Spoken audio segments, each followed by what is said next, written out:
नमस्कार दोस्तों। देखिए, हम 30 प्रश्न करने वाले हैं एसएसटी सब्जेक्ट के, जिसके अंदर आपका जो जितना भी सिलेबस है पूरा एसएसटी का, उसके अंदर से ये 30 प्रश्न हैं। तो अगर आपने निकाल लिया है पूरा कंप्लीट सिलेबस एक बार, या पहले निकाल लिया हो आपने, तो ये पेपर आप लोगों के लिए बहुत बढ़िया हो सकता है। और अगर आप अभी सिलेबस नहीं कवर हुआ है तो भी आप एक बार देखें, आपको स्तर का पता लगेगा, पेपर किस स्तर का आता है, ये सब चीज़ें हम जान पाएंगे। तो स्वागत आप सभी दोस्तों का। अगर आपको ये हमारी क्लासेस बढ़िया लगती हैं, अच्छी लगती हैं, तो आप चैनल को सब्सक्राइब कर सकते हैं और अपने दोस्तों के साथ में शेयर कर सकते हैं। तो मैं यहाँ से पहला प्रश्न आपसे पूछने जा रहा हूँ। 106 नंबर का संविधान संशोधन और 111 नंबर का संविधान संशोधन क्रमशः किससे संबंधित है? तो देखिए दोस्तों, ये संबंधित हैं सहकारी समिति और सहकारी समिति। आंसर इसमें डी ऑप्शन ही आने वाला है। ये 22 मई 2006 को स्वैच्छिक गठन, स्वायत्ता कार्य, लोकतांत्रिक नियंत्रण, इन सब के उद्देश्य से पेश किया गया था।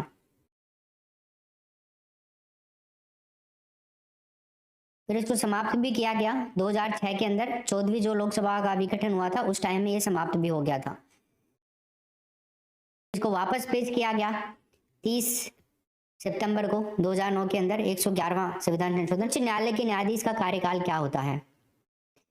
उच्च न्यायालय का जो न्यायाधीश होता है हाई कोर्ट का, उसका कार्यकाल, देखो दोस्तों, जो सुप्रीम कोर्ट होता है ना, उसका जो न्यायाधीश होता है उसका कार्यकाल कितना होता है? 65 ईयर का होता है ना। लेकिन यहाँ पे आपको 3 साल कम करनी पड़ेगी। जब तक या तो 62 वर्ष की आयु प्राप्त नहीं कर लेता तब तक वो पद पर बना रहेगा, या फिर 6 ईयर। किसको देश के वित्त का संरक्षण माना जाता है? वित्त का संरक्षक कौन होता है बताओ भारत देश का? प्रधानमंत्री, वित्त मंत्री, भारत का नियंत्रक और भारतीय रिजर्व बैंक। तो मेरे हिसाब से आप सभी को प्रश्न में ही आंसर मिल गया होगा जिस नाम से हम देख रहे हैं। तो गाइस, यहाँ पर अपना आंसर होगा वित्त मंत्री। निम्न में से कौन सा निकाय भारत में विधायिका द्वारा पारित कानूनों, नीतियों को लागू करता है? कार्यपालिका, न्यायपालिका, विधायिका, या फिर इनमें से कोई नहीं? तो डियर फ्रेंड्स, यहाँ पे अपना आंसर होगा कार्यपालिका, पहला ऑप्शन हो जाएगा। विधायिका द्वारा पारित जो कानून है, नीतियां हैं, उनसे प्रभावी कार्यान्वयन के लिए कार्यपालिका उत्तरदायी होती है। नंबर का जो अपना प्रश्न है दोस्तों, इसमें अपना आंसर क्या होगा? दोनों सदनों की बैठक जो होती है, संयुक्त बैठक, उसकी अध्यक्षता लोकसभा अध्यक्ष करता है। राज्यसभा और लोकसभा, इन दोनों सदनों की बैठक होती है ये, है ना। और ये बैठक बुलाता कौन है? राष्ट्रपति बुलाता है दोस्तों। और अध्यक्षता कौन करता है? अध्यक्षता जैसा कि आपने अभी देखा, लोकसभा का अध्यक्ष करता है, लोकसभा स्पीकर, ठीक है ना। फिर वो जो विधेयक होता है ना, वो पास हो जाता है लोकसभा स्पीकर के अकॉर्डिंग, या फिर लोकसभा जैसे आती है वैसे। कोई भी विधेयक होता है 6 महीने तक किसी सदन में पड़ा रहता है, तो उसके हिसाब से फिर बैठक बुलाई जाती है। संविधान में संशोधन की प्रक्रिया का उल्लेख किस अनुच्छेद में किया गया है? संशोधन की प्रक्रिया का उल्लेख, तो संशोधन की प्रक्रिया का उल्लेख वेरी वेरी इंपॉर्टेंट प्रश्न है। 368 368 नंबर का जो आर्टिकल है हमारे संविधान के अंदर, इसमें किया गया है। से उपयुक्त विकल्प का चयन करना है और प्रश्न का उत्तर देना है। अनुच्छेद जो सभी के लिए शिक्षा से संबंधित है, कौन सा आर्टिकल है वो बताइए।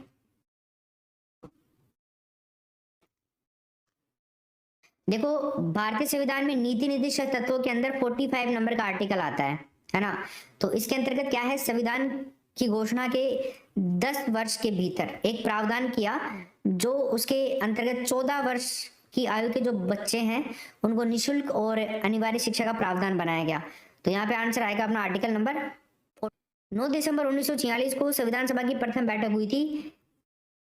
किस प्रमुख राजनीतिक दल ने इसका बहिष्कार किया था?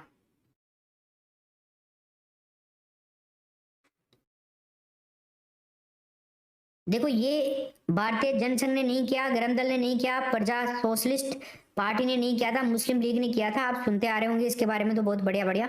आगे चलते हैं। नंबर 9, राष्ट्रीय विकास परिषद के सदस्य नहीं होते हैं? राज्य के राज्यपाल, मुख्यमंत्री, केंद्र शासित प्रदेशों के प्रशासक, या फिर संघीय मंत्रिमंडल के समस्त सदस्य हैं? तो फ्रेंड्स, यहाँ पर उत्तर क्या होगा अपना? राज्य के राज्यपाल, पहला ऑप्शन हो जाएगा। किस अनुच्छेद में यह प्रावधान किया गया है कि संघ की राज्य भाषा, संघ की जो राजभाषा है, हिंदी और लिपि देवनागरी होगी? बताइए।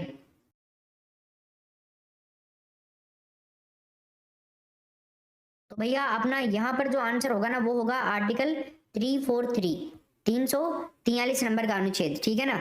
अगला प्रश्न देखिए, स्वतंत्रता आंदोलन के दौरान रविंद्रनाथ टैगोर ने नाइटहुड की उपाधि किस घटना के विरोध में वापस कर दी थी?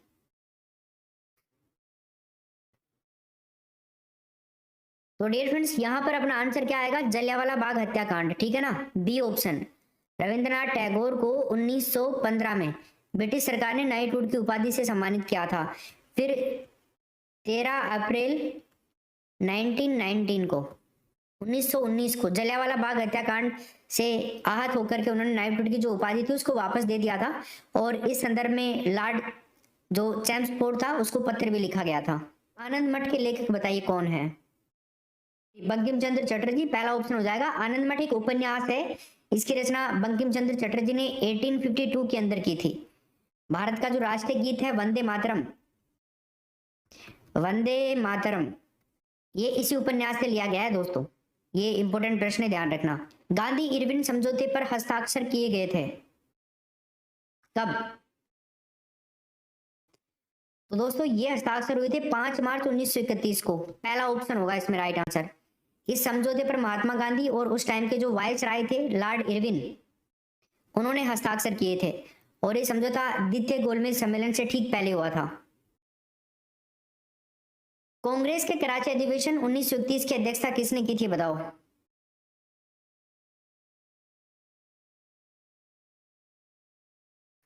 तो साथियों ये की गई थी सरदार वल्लभ भाई पटेल के द्वारा, पहला ऑप्शन हो जाएगा इसमें ना। हाँ, कराची अधिवेशन की अध्यक्षता सरदार पटेल के द्वारा की गई थी। और इस अधिवेशन में जो मौलिक अधिकार हैं,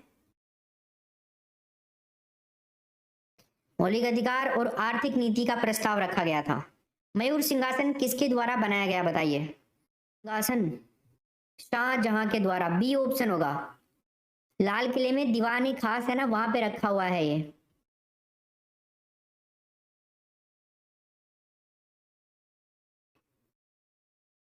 नादिर शाह ने 1739 के अंदर भारत पर हमला किया था और मोहम्मद शाह के खिलाफ करनाल का युद्ध हुआ था। फिर उन्होंने दिल्ली पर कब्जा कर लिया और तबाह कर दिया था। तो 1739 में खुद के दम पर सिंहासन छीन लिया था इसने। फिर 1857 के विद्रोह तक सिंहासन की एक प्रतिकृति मौजूद है उस टाइम से। भारत के अनौपचारिक राजदूत के रूप में किसे जाना जाता है? भारत के अनौपचारिक राजदूत, तो दोस्तों यहाँ पे आंसर होगा दादा भाई नौरोजी, तीसरा ऑप्शन। दादा भाई नौरोजी को भारत के अनौपचारिक राजदूत के रूप में जाना जाता है क्योंकि उन्होंने है ना अपने देश के लिए लड़ाई लड़ी थी। और वो 1892 और 1895 के बीच UK, United Kingdom of Commons के अंदर संसद जो है, मतलब उनकी एमपी बोलते हैं उसको, तो उसमें लिबरल पार्टी जो थी ना उसके सदस्य थे। और ब्रिटिश संसद के अंदर सांसद बनने वाले पहले भारतीय भी थे ये, दादा भाई नौरोजी। अगला का महल कहाँ स्थित है बताओ?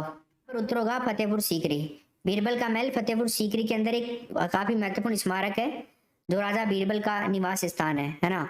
और ये 1571 के अंदर बनाया गया था। ऐसा माना जाता है कि ये इंपीरियल हरेम का हिस्सा हुआ करता था, जो क्षेत्र था इंपीरियल हरेम। जो अकबर की वरिष्ठ नारियां थी ना, मतलब जो स्त्रियां थी, उसकी पत्नी थी बड़ी वाली, जिनका नाम था रुकैया बेगम, सलीमा बेगम, उनको यहाँ पे रखा गया था। बीरबल अकबर के हिंदू प्रधानमंत्री थे। वो अकबर के सबसे विश्वसनीय व्यक्तियों में से एक थे और अकबर के दरबार में 9 रत्नों में से इनको। दांडी मार्च निम्न में से किस स्थान पर हुआ था बताइए? सूरत, अहमदाबाद, वडोदरा, कच्छ। तो गाइस यहाँ पे आंसर होगा अहमदाबाद, बी ऑप्शन। दांडी मार्च हुआ था 24 दिन का। तो 24 दिवसीय जो दांडी मार्च हुआ था, इसकी शुरुआत साबरमती मार्च के तौर पे की गई थी अहमदाबाद से गांधी जी के द्वारा। गांधी जी 6 अप्रैल 1930 को दांडी पहुंचे थे और समुद्र तट के ऊपर कच्चे नमक को हाथ में लेकर के नमक कानून तोड़ा था इन्होंने। तो नमक कानून तोड़ने की डेट है ये 6 अप्रैल 1930। 1928 में स्थापित हिंदुस्तान सोशलिस्ट रिपब्लिकन आर्मी के नेता कौन थे? दोस्तों ये प्रश्न बहुत इंपॉर्टेंट है। आंसर होगा चंद्रशेखर आजाद, तीसरा ऑप्शन। ठीक है, यस। HSRA बोले तो हिंदुस्तान सोशलिस्ट रिपब्लिकन एसोसिएशन, इसकी जो स्थापना है 1928 के अंदर की गई थी, मतलब 30 अक्टूबर को। फिरोज शाह कोटला जो मैदान है आज की कंडीशन में नई दिल्ली में, वहां पे की गई थी। भगत सिंह, सुखदेव, थापर और इसकी मदद से बाकी जो चंद्रशेखर आजाद थे उन्होंने नेतृत्व में इसका स्थापना। खिलजी वंश का अंतिम शासक कौन था? तो फ्रेंड्स खिलजी वंश का अंतिम शासक था नसीरुद्दीन खुसरो शाह है, बी ऑप्शन। औरंगजेब का जन्म बताइए। लाइक का बटन भी दबा दो यार, दबाओ। गुजरात, तीसरा ऑप्शन होगा, है ना। औरंगजेब का जन्म 3 नवंबर 1618 को दाऊद गुजरात के अंदर हुआ था। ये शाहजहां और मुमताज महल की तीसरी संतान थी। मतलब मुमताज महल की तीसरी थी और शाहजहां और मुमताज महल की दोनों की मिलाए तो 6 नंबर की थी। ठीक है ना। से किसने द्वैत जीवात्मा और परमात्मा के द्वैतवाद का प्रचार किया? मीराबाई, वल्लभाचार्य, निम्बार्क और माधव। तो दोस्तों ये क्या था? माधवाचार्य ने, डी ऑप्शन होगा इसमें। माधवाचार्य ने किया था ये। माधवाचार्य ने कहा था कि जीवात्मा और परमात्मा का द्वैतवाद में प्रचार होना चाहिए, जरूरी है। तो माधवाचार्य के अनुसार पंचभूत नाम से 5 भेद भी बताए गए थे इसको लेकर के, पंचभूत। भारत की मुख्य भूमि की दक्षिण सीमा के बारे में बताइए। 23 नंबर के प्रश्न। कितनी है भारत की मुख्य भूमि की दक्षिण सीमा? तो 8 डिग्री 4 मिनट उत्तरी अक्षांश तो है। तीसरा टाइम और ग्रीनविच मीन टाइम में कितना अंतर है? तो फ्रेंड्स ये जो अंतर है ना वो है 5.5 घंटे का। तीसरा ऑप्शन, भारत में से निम्न में कौन वाणिज्यिक फसल है? बताइए। गन्ना, तंबाकू, जूट। तो फ्रेंड्स यहाँ पे उत्तर होगा उपरोक्त सभी। निम्न में से कौन सा कथन सही नहीं है? बताइए, सही कथन नहीं है।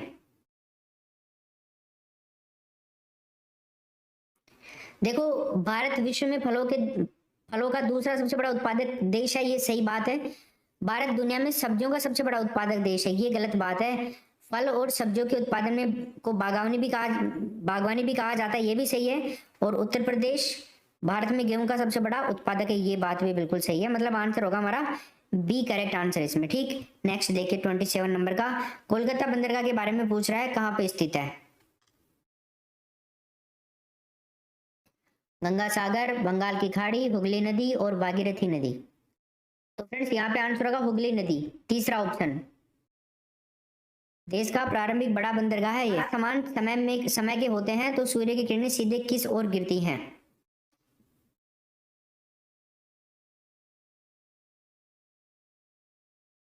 तो गाइस ये गिरती हैं भूमध्य रेखा की तरफ, बी ऑप्शन होगा इसमें।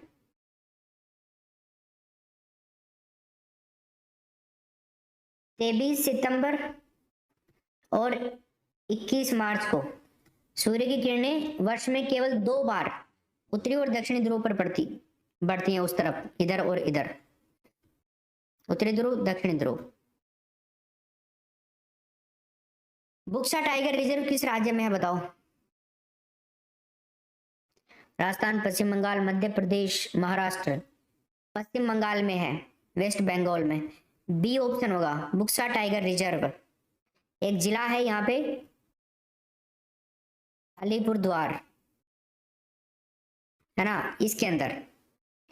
इसको 1983 के अंदर टाइगर रिजर्व के रूप में भी घोषित किया गया। इनमें से किस स्थान का नाम मैंग्रोव पौधों के स्थानीय नाम पड़ा? वृंदावन, सुंदरबन, मसूरी और मधुबनी। देखो यहाँ पे आएगा सुंदरबन, बी ऑप्शन। सुंदरबन बंगाल की खाड़ी में गंगा, ब्रह्मपुत्र और मेघना जो नदियां हैं ना उनके संगम के ऊपर डेल्टा जो है वहां पे आपको ये वन मिलेंगे, मैग्रोव पौधे, मैग्रोव वन, ठीक है ना। भारत का जो भारत के और पश्चिम बंगाल के अंदर जो हुगली नदी वाला क्षेत्र है, वहां से लेकर के बांग्लादेश के अंदर है एक स्थान बालेश्वर नदी तक फैला हुआ है ये वाला क्षेत्र मैग्रोव वनों का। यहीं पे मैग्रोव वन ही मिलेंगे।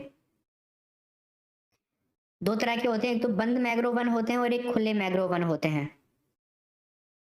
खैर, ये हो गया आपका 30 प्रश्न। उम्मीद है आपको मजा आया होगा, प्रश्न बहुत ही शानदार थे।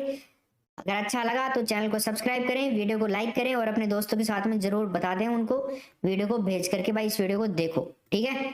Thank you, take care.